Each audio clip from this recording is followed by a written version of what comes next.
Milda Valmores is the executive director of My Sister's House. Our survivors, who often are immigrants and have been raised with strong cultural histories and values where they believe that they have to often submit to sex just because they are married. California was one of fewer than a dozen states that had separate, far less serious rape laws for spouses. Yesterday, that changed.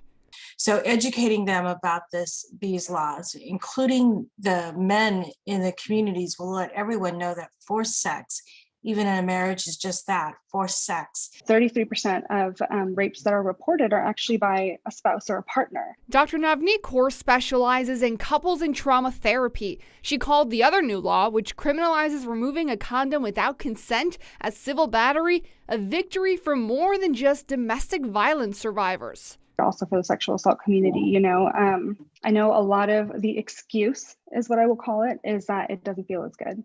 And so some people will either try to convince the victim at first to not wear a condom, or just like you were saying, remove it without the victim knowing that it's been removed. And the victim didn't consent to that.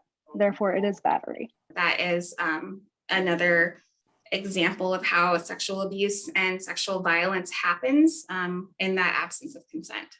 Tasha Delian Lee is a director at St. John's Program for Real Change. They serve hundreds of survivors a day.